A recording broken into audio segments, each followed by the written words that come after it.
Jumbo, and welcome aboard. Welcome aboard the SSQI as we slip our moorings and go exploring. Joining me at the captain's table tonight are the utterly intrepid Sean Locke.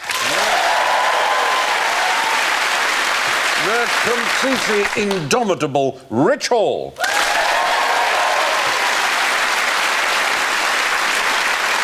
The entirely indispensable Bill Bailey. And the quite frankly indescribable Alan Davis.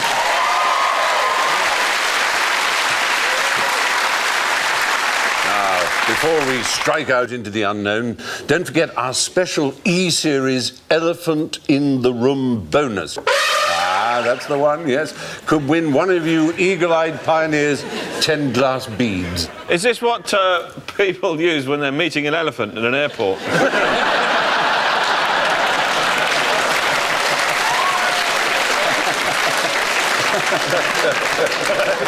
Anyway, meanwhile, hats off, I think, and it's time to warm to our theme, so... And what are these for? These are for keeping away flies. It's a fly whisk. It's like Phil Spector.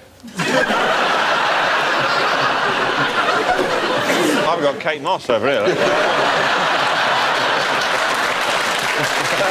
Very good.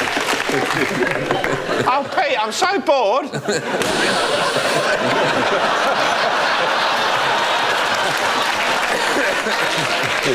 Come over here, I'll shoot you. Now, how do we sound? Sean goes...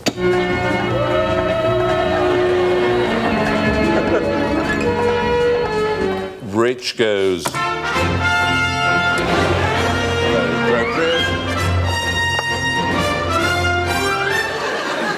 Yes, thank you. And Bill goes...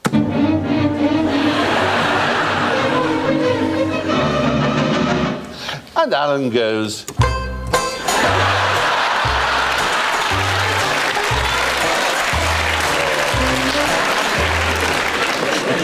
If everyone has their map and their compasses and a clean pair of mosquito net pants, let's plunge straight into the unfamiliar country that is question one. One of the biggest problems faced by explorers, as you can probably imagine, is that of language. Alan and Bill, I would like you two to imagine that you are two of the Pilgrim fathers who've arrived on the Mayflower in the coast of the United States or America. Right. And I would like Rich and Sean to imagine you are Native Americans who meet them. How, you can use sign language if you like, would you communicate? I would immediately read from the Book of Common Prayer. Hail, savage. Hi, how are you?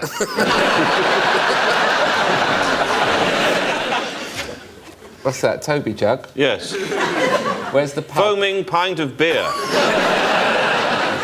Humity, huppatimity, itimity, never mind the buzzcocks.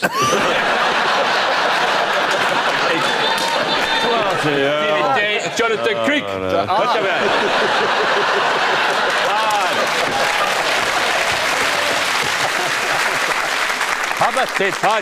I can't believe my eyes. Not just never mind the buzzcocks, other things as well.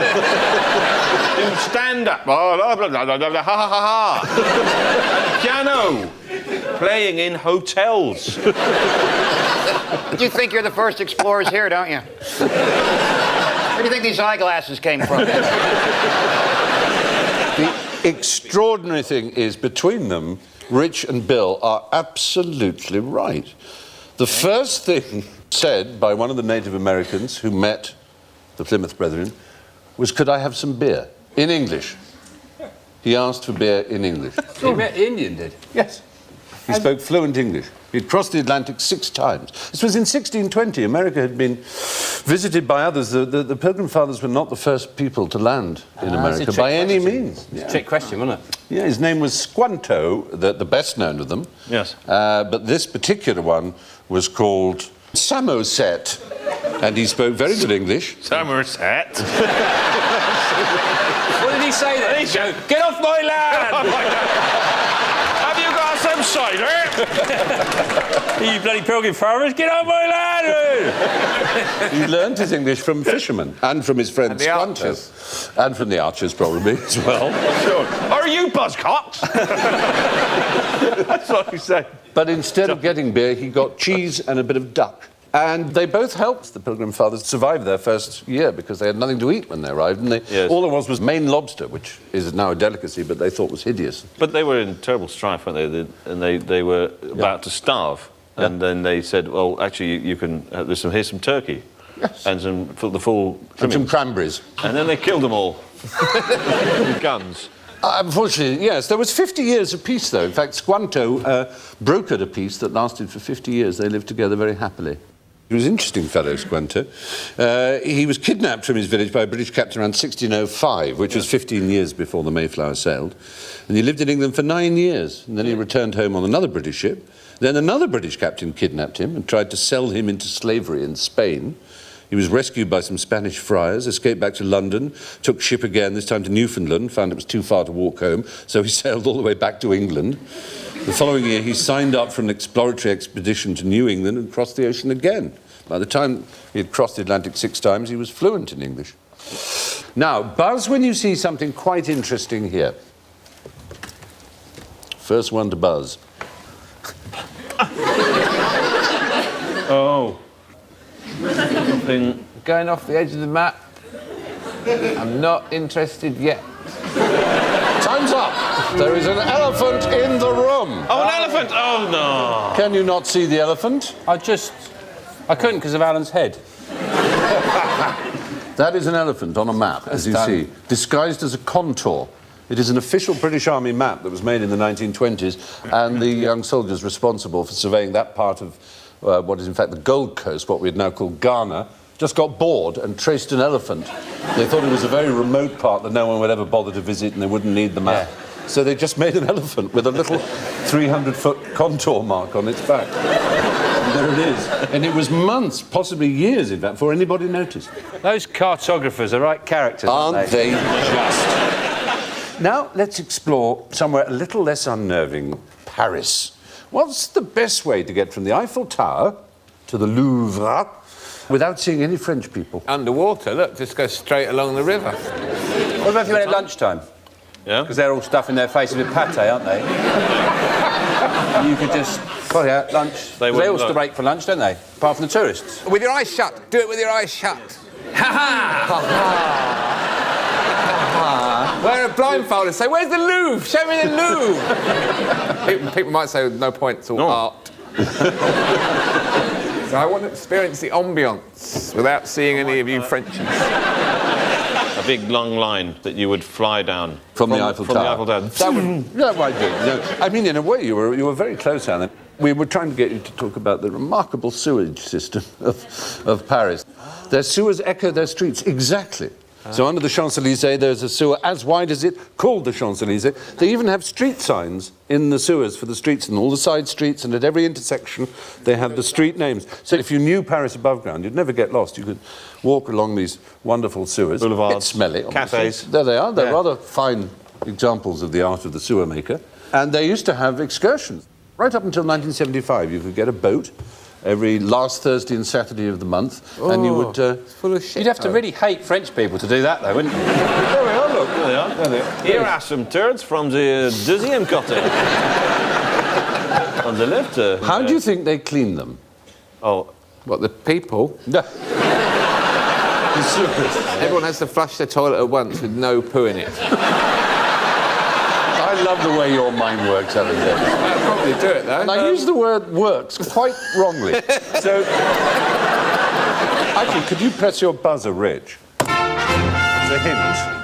They roll a giant cleaning ball Yes, down it. well done. Wow. Good cultural I was going to reference suggest getting they there. trained elephants and put bristles over their back and led them. That would work. No, it's a big ball that scrapes the side. They send the ball down with a great whoosh of water, and it cleans the sides and works very well, apparently. Now, here's a poser. Where would you put your ladder if you wanted to get into space? On top of the spaceship, on a rack. A red flag hanging off of it so some other spaceships don't follow you too closely. It's a conceptual question. How about this? Up against a wall of silence.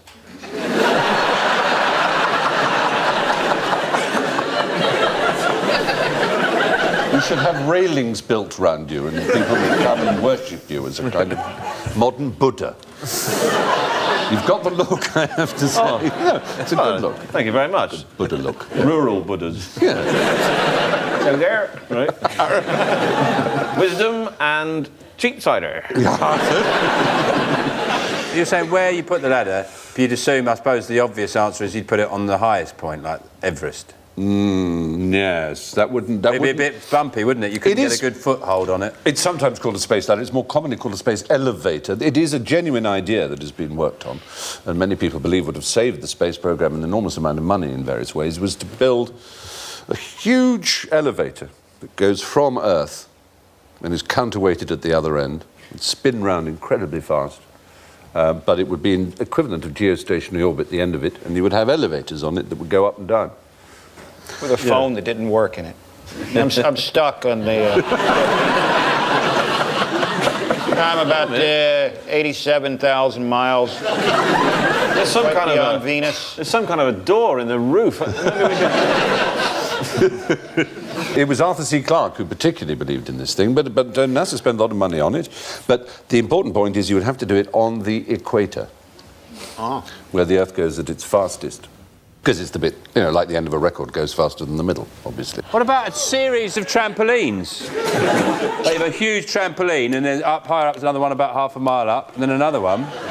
So it's like a staircase of trampolines going up into space, and then there's a big bouncy castle at the top. And a bloke charging you £1, and you've got to take your shoes off. I'd tell you the best way to get into space. I would tell you, I've just realised it, and it's brilliant. It's just brilliant. I'm going to be so rich. Bubble. A bubble. Get in a bubble, just float up there. One day. I mean a big bubble. I'm not talking about those bubbles you see in the... That's not a bubble. Stupid little one. You call that a bubble, mate? You want to come and see my bubble? No. A big bubble, you get in the bubble and off you go. Fabulous. Yeah. Who wants in? Me.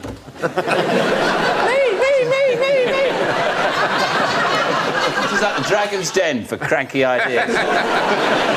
How about this? You could just imagine. Oh, Bill. Huh? Bill, that's so beautiful. It's the wisdom of the rural Buddha. The Dalai Farmer.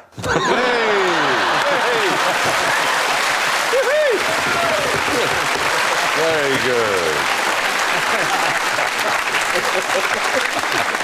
Excellent. I've been struggling with that for about 5 minutes. Got to be something in this. Oh, your synapses are firing beautifully. Use your synapses to fire people into space. Now, what do you do if you're in space and one of your crew goes mad? For example... You just know it doesn't look mad, though, does it? No. He looks really well fed. Yeah. It's like a mixture between smug and orgasm. A smorgasm. Is there like a strict code? Well, yes, there is, because it's one of the things, as far as we know, it hasn't happened, but obviously NASA had to think about it, and they came up with some rules.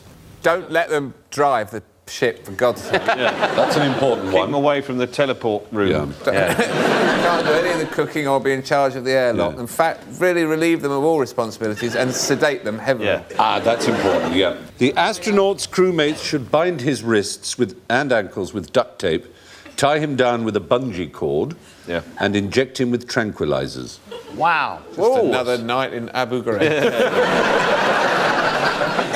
Stun guns won't be allowed on board. There will be no guns on the space station or the shuttle, it says. This is an official NASA document. A gun will be out of the question. No right to bear arms. Yeah. But how are you going to fight off the Vargons?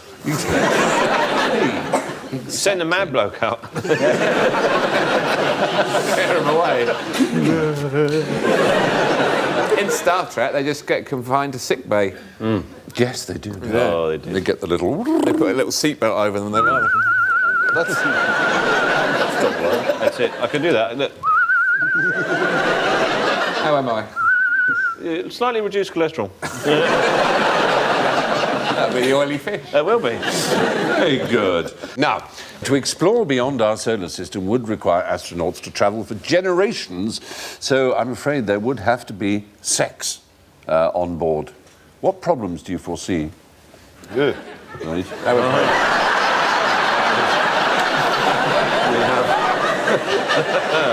have NASA training manual. How to reproduce. Roger. It'd be very hard to dock, I'd have thought. That is the problem. Connecting and staying connected would be very, very difficult. The other problem would be the male member would be slightly smaller in space because blood pressure is lower. So it may be difficult to sustain. Space, no one can hear you apologize.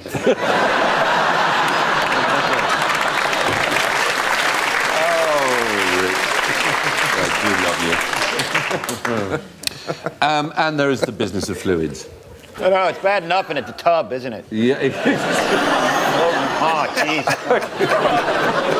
and it could get into some important parts of the machinery, obviously, which could short-circuit things, just in little droplets that are suspended everywhere. You're trying to get them pregnant, not make a porn film. Houston, we have a problem. We have spunk in the bay. I like the idea of spaceport. I'm here to fix the turbo thrusters. You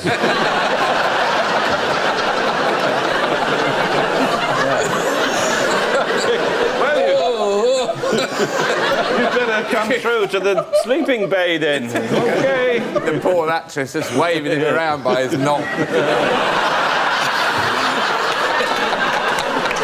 Throwing him across to another woman who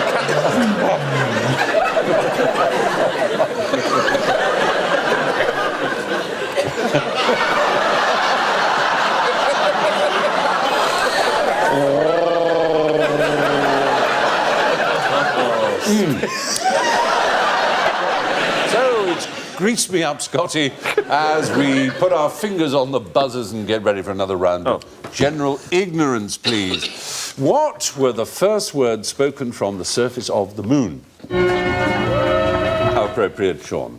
Hello? Can you hear me? It was... It was the clangers, was it? It's the Who got there clangers. first? But it wasn't one small step for man, because he hadn't gone on yet. Very true. Very good. So what else was it? He was like, come on down, Neil, it's fine. It's fine, don't worry about it. What's the big deal? Golf clubs. Yeah. Great to be here in Philadelphia. I mean, the moon. Well, let's sort out who said it. Who said the first human words uttered on the surface of the moon? Neil Armstrong. No. Buzz Aldrin. Yes, it was Buzz. He was in charge of the steering of the module as it landed, and 102 hours, 45 minutes and 25 seconds in, he was saying 4 forward, 4 forward, drifting to the right a little. That's good, that's good. Something garbled, and then contact light. And the contact light that showed they had landed was on. Those were the first words spoken. Not the eagle has landed, and certainly not small This is step. the moon. This is the end of the line. Please. Please make sure you have all your bags and all your personal possessions. What do you know about Buzz Aldrin otherwise? His dad had a sense of humour. Yeah. Why is that? Well, he called him Buzz. But he didn't. He called him Edward Eugene Aldrin Jr. Yes. His sister, I think I'm right, actually. his sister called him Buzz because she couldn't say brother, so she'd say Buzzer, and he became Buzz. He eventually made it his legal name. He had the hand of a monkey.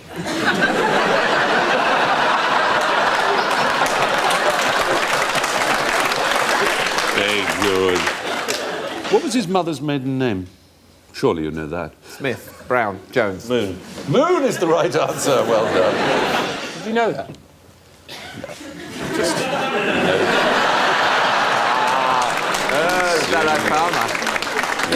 All right, fingers on buzzers again, please. Who invented the moonwalk? Oh, Sean's in quickly. Michael Jackson. No. He certainly may have popularised it, if that's the word. It probably isn't. Winston Churchill. Now, Michael Jackson got his inspiration from Jeffrey Daniel, who was a member of the soul group called Shalimar. Does that mean anything to you? Oh, yes. We're gonna make this a night to remember. Why did I say that? Tonight, we're gonna make this a night to remember.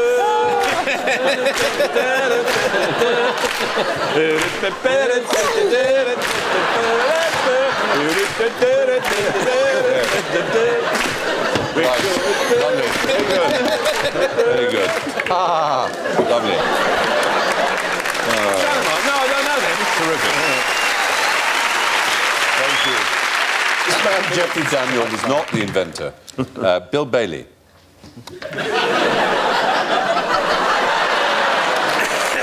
Wow. That's actually taken in space, that picture. That's actually the wrong man, because the inventor of the moonwalk was Bill Bailey, and we can see the real Bill Bailey now, I hope. Oh, wow. Look at him. He's just about to do it. There we go. Look at that. Wow. Isn't he great?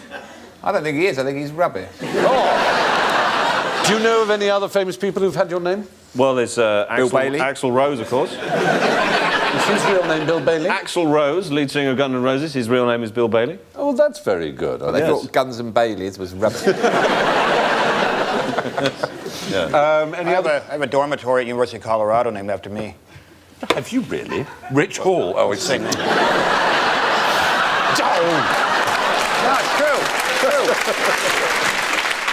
The last man to be hanged in America was a Bill Bailey. Good Lord. Yeah. Really? What was his? What was his? I'm afraid I know no more about Terrible dancing and a silly hat. Moonwalking in a built-up area. Did you know there's an animal that can moonwalk? It's a wonderful little bird called a mannequin bird. Do you want to see a mannequin bird? Yes. Yeah. Moonwalking. I Yes, think please. it will give you pleasure.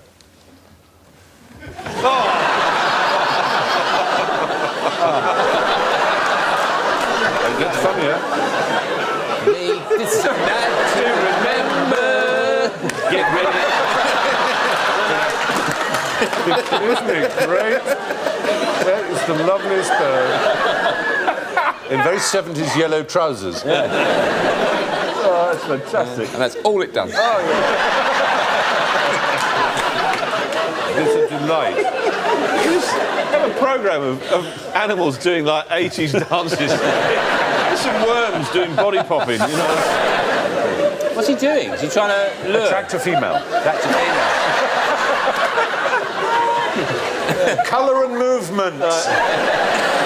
Here's the best one. That's the one they like. It's funnier every time. It does. Let's hear it for the assured comedy stylings of the mannequin bird. There you go.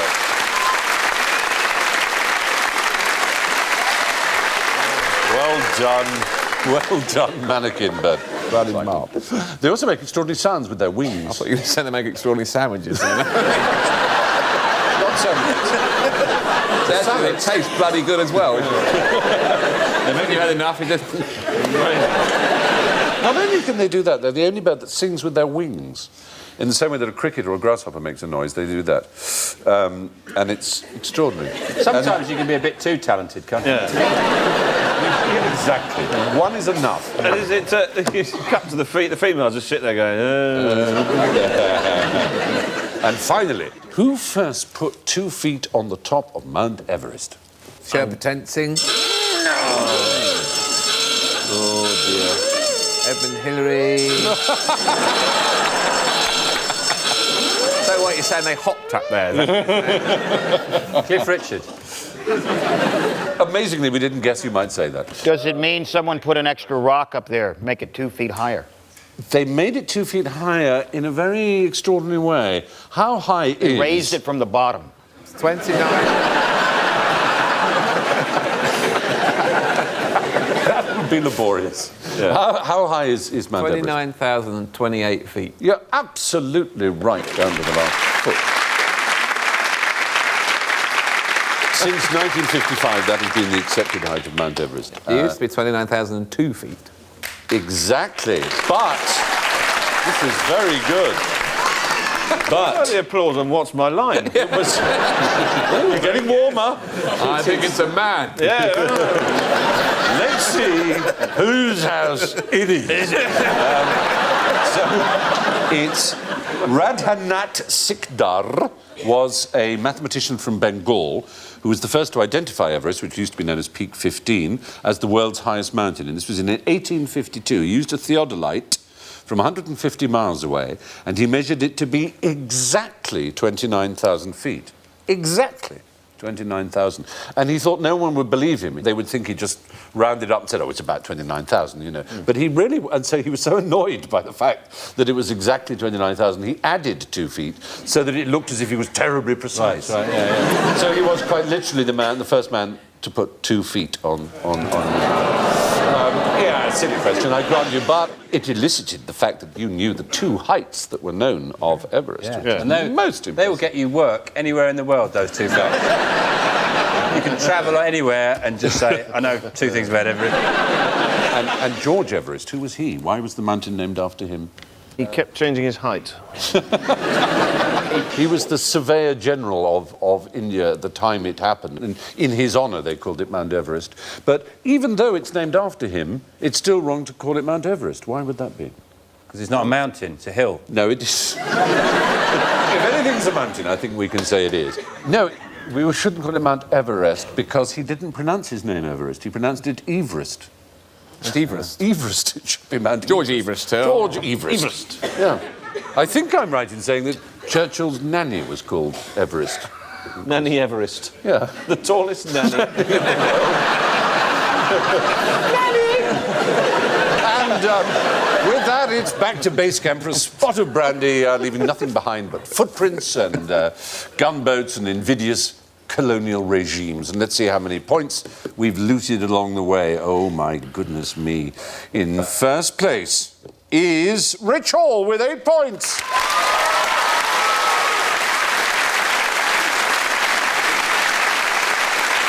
And with 3 points is Bill Bailey. With -8 points and a very creditable knowledge of mountains, Alan Davis.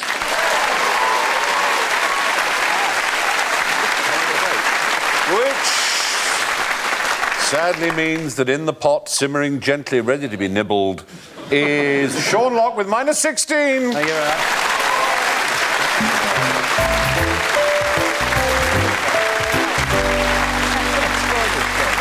So, with nowhere else left to explore, it's a tearful valediction from Rich, Sean, Bill, Alan and me, and this moving quatrain from T.S. Eliot's 4 quartets. We shall not cease from exploration, and the end of all our exploring will be to arrive where we started and know the place for the first time. Good night.